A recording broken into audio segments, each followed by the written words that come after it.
मैं जाहिद शेख, आप देख रहे टुडेज़ वॉइस न्यूज़। पिछले हफ्ते जुमे के दिन हमने एक खबर चलाई थी और साथ ही शहर के वरिष्ठ पत्रकार रफ़ीक कामदार और शहर के कुछ और भी पत्रकार जिन्होंने विधायक जितेंद्र आवाड से मुलाकात की और इस बारे में अपनी नाराज़गी भी जताई। वहीं जितेंद्र आवाड ने पत्रकारों को आश्वासन दिया था कि इसका हल जल्द से जल्द निकाला जाएगा और इस मुद्दे को संज्ञान में लेते हुए विधायक जितेंद्र आवाड ने भरनी रुकाने की बात भी कही और साथ ही ठेकेदारों को ये भी कहा कि कब्रिस्तान के लिए बेहतर और अच्छी मिट्टी उपलब्ध कराई जाए। आज फिर शहर के पत्रकार कब्रिस्तान का सर्वे करने के लिए पहुँचे और जो कब्र खोदू वहाँ पे होते हैं उनको क्या क्या परेशानियाँ आती है, इस विषय में भी पत्रकारों ने उनसे चर्चा की। इस पूरे मामले को विस्तार से वरिष्ठ पत्रकार रफ़ीक कामदार जी ने बताया है। देखिए हमारी इस खबर में क्या कुछ कहा वरिष्ठ पत्रकार रफ़ीक कामदार ने। अस्सलाम वालेकुम, मैं रफ़ीक कामदार। जैसे कि आप सभी लोगों ने पहले देखा कि पिछले जुमा को यानी शुक्रवार को हमने कौसा के अपने MM वैली का जो नया कब्रिस्तान है उसको लेकर के कुछ बातें आपके सामने लाई थी, कुछ चीजें हमने आपके सामने लाई थी। DDS न्यूज पे आपने सुल्तान भाई के इसमें भी उसको और भी मतलब खुलासे से देखा था। तो पहला मुद्दा हमारा यहाँ पर जो था कि वापस से जो भरनी की जा रही है, जो टेंडरिंग होकर के पिछले 1.5 साल से भरनी का यहाँ पर जो काम किया जा रहा था, तो उस भरनी में जो मिट्टी इस्तेमाल हो रही थी, सबसे पहला ऑब्जेक्शन हमारा उस पर था कि मुरुम वाली पत्थरों वाली मिट्टी थी, पत्थरों के बुरादे वाली मिट्टी थी।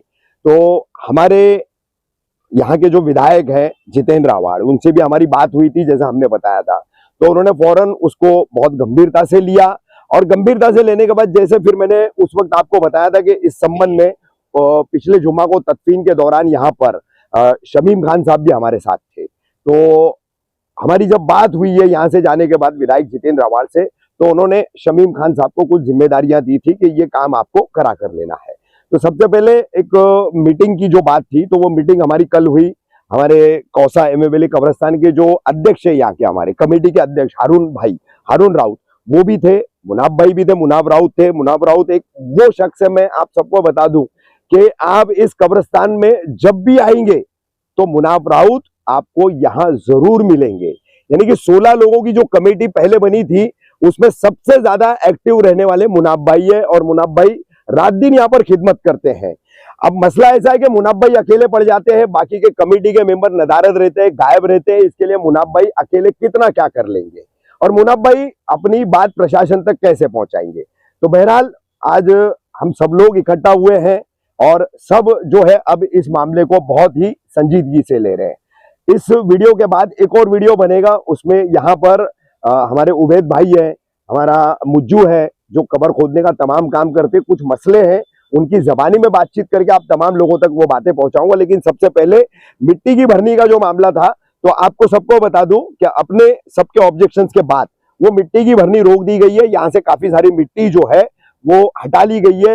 हटाने के जो है मंगलवार के हमारे पास वीडियोज भी है, हमने आकर के देखा था, बाकायदा JCB लगा करके वो मिट्टी यहाँ से हटाई जा रही थी। अब यहाँ पर हमने मांग की है कि मिट्टी की भरनी कब्रिस्तान के निर्माण से लेकर अब तक काफी हो चुकी है, बहुत ज्यादा हद तक जो है मिट्टी की भरनी हो चुकी है।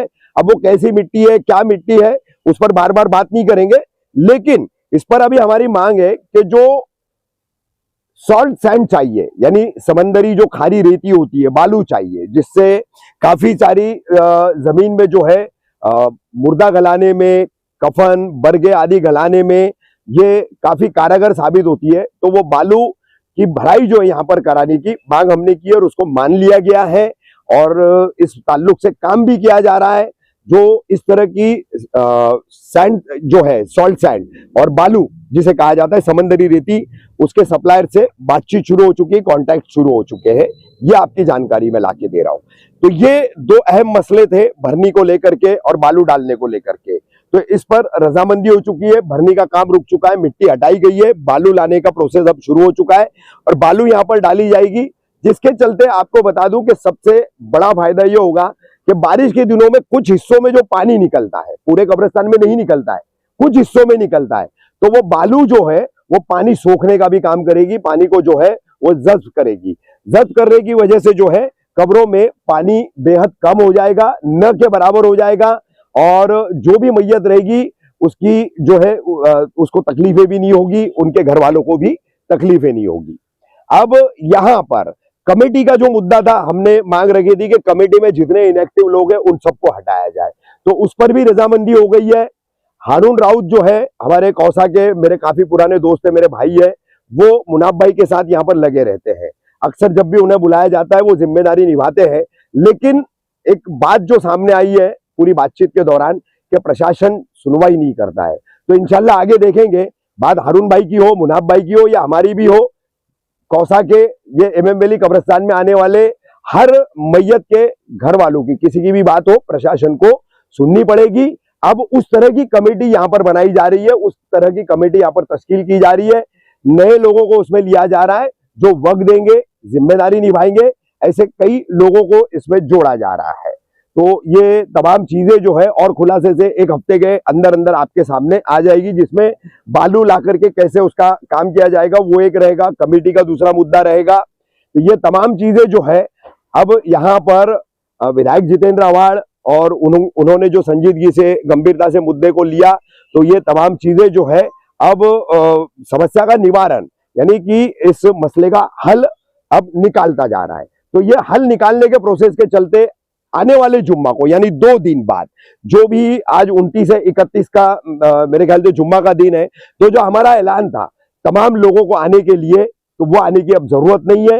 एहतजाज हम नहीं करेंगे क्योंकि हमारी मांगे मान ली गई है, ये खराब मिट्टी रोक दी गई है, बालू लाई जा रही है और कमेटी भी जो है तब्दील की जा रही है।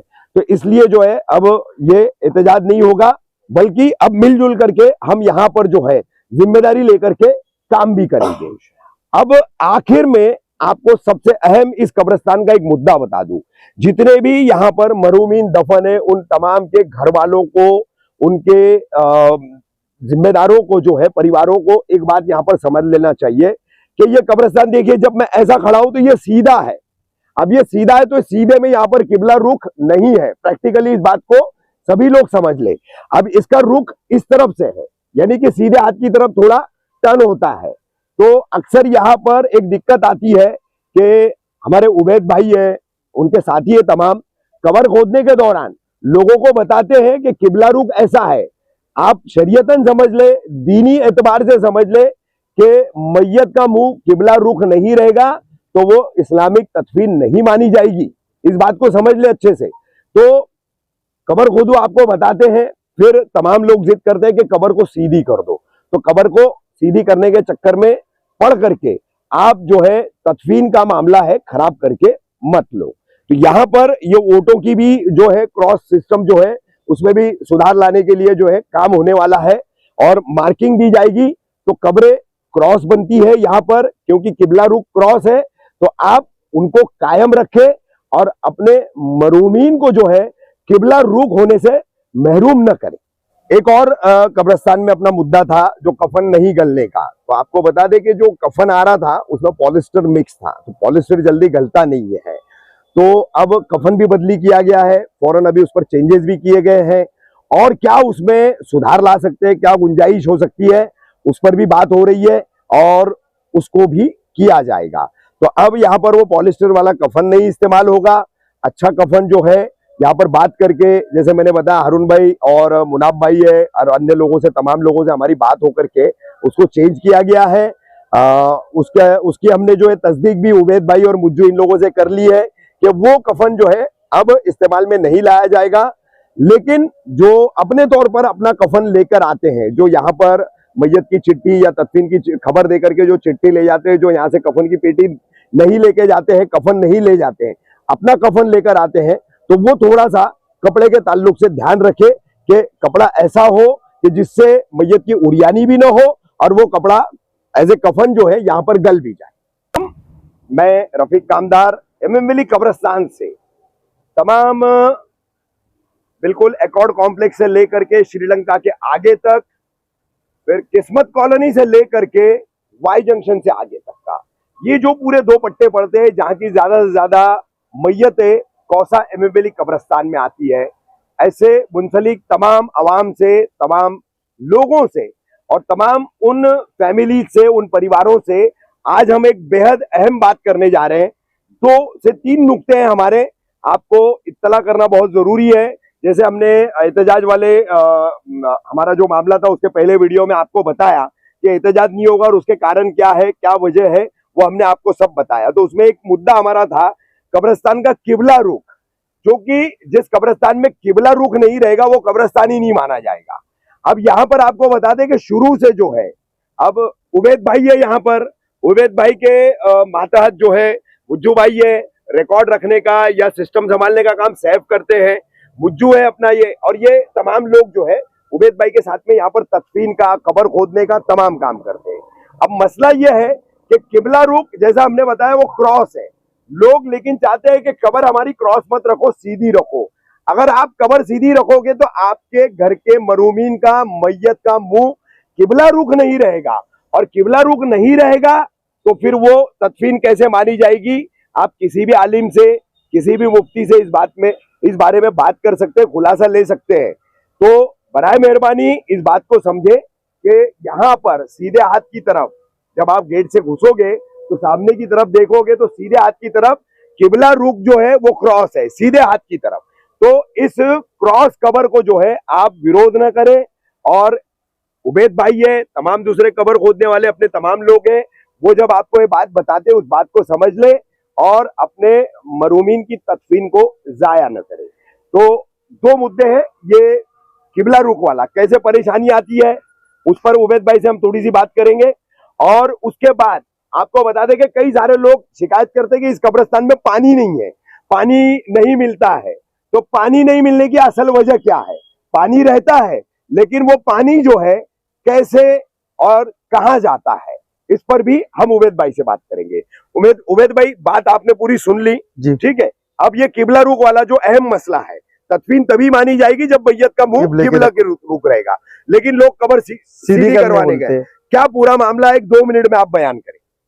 अस्सलाम वालेकुम रहमतुल्लाहि व बरकातुहू। मेरा नाम उबैद है। हम लोग कब्र जो खोदते हैं, हमको स्टार्टिंग से जो किबले के रुख बताया गया था उस तरीके से ऐसा क्रॉस है अपना किबला। तो अब लास्ट टाइम पे मुफ्ती लोग भी आए थे, उन्होंने भी बोले थे, तो हमने उनको कब्र दिखाए थे। लेकिन जो लोग आते साथ में वो जो रोड देख के सीधी करने बोल देते कब्र, अगर कब्र क्रॉस भी खुदी हुई है उसको सीधे ही करने बोल देते। अब अगर हम लोग सीधी नहीं करेंगे तो लोग खुद अपने हाथ से फावड़ा लेके सीधी कर देते। अब उसमें फिर वो ऐसा हो जाता है कि उलमा लोग को भी गलत मैसेज जाता है कि इधर कब्र सीधी खोदी जा रही है, लापरवाही से काम कर, जबकि लोग जिद करते हैं। हाँ। और हम लोग नहीं करेंगे, खुद अपने हाथ से फावड़ा लेके कब्र को सीधी कर देते हैं। और दूसरा मुद्दा जो हमारा पानी का था, हाँ। हमेशा इश्यू में रहता है कि एमएम अली कब्रिस्तान में पानी नहीं मिलता है। आप लोग सिर्फ जुम्मा के दिन आइए, एक 10 मिनट इधर दीजिए, आप लोग को खुद समझ में आ जाएगा। एक कब्र पे 8-8 डब्बे लेके जाते हैं पानी, ये नहीं सोचते कि पीछे से हमारे आने वाले एक डब्बे में कितना लीटर पानी? 2.5 लीटर का डब्बा है हमारा, 2.5 लीटर का डब्बा है। 6 भी डब्बा लेके गए तो आप अंदाजा लगा लो एक कब्र पे कितना पानी गया। अब उसमें अगर जुम्मा के दिन अगर मैयत रही, जुम्मा के दिन टीएमसी से पानी भी कम आता है, हाँ। मुमरा वालों को सबको मालूम है, हाँ, कई बार शटडाउन भी रहता है, हाँ। फिर पानी का टैंकर आने के लिए भी उतना वक्फा नहीं रहता है कि फौरन आता है टैंकर, हाँ। बोलने के बाद 2 घंटे के बाद, 3 घंटे के बाद ही टैंकर आता है, हाँ। और उसमें अगर मैयत रहेंगी तो पूरा पानी खत्म हो जाता है। जुम्मा की नमाज 3-3:30 बजे तक पानी 10,000 लीटर पानी खत्म हो जाता है। और फिर उसके बाद बोलते हैं एमएम पे हम लोग जब भी आते तो हमारे को पानी नहीं मिलता है, पानी नहीं रहता यहाँ पर, तो हमारे ऊपर परेशानी करते, हमारे को उस चीज से ताल्लुक से वो करते। हमारे लास्ट टाइम पे भी हम लोग ने यही लोगों से मांग की थी कि कम इस्तेमाल करें कि लोगों को दूसरे जो आते हैं पीछे से उनको भी मिले। अब यही हमारी जानिब से आप लोगों को रफीक कामदार भाई जो बोले, हम रफीक भाई के माध्यम से यही देना चाहते हैं मैसेज कि पानी का जो इस्तेमाल है थोड़ा कम करे, कि लोगों को सबको आसानी हो, गैर जरूरी इस्तेमाल न करे, जरूरत से ज्यादा इस्तेमाल न करे। और खासकर किबला रुख का आप ध्यान रखें, नहीं तो आपकी तदफीन जो है वो शरीयतन नहीं होगी, दीन के हिसाब से नहीं होगी। फिर ऐसी तदफीन का क्या मतलब, क्या मायने।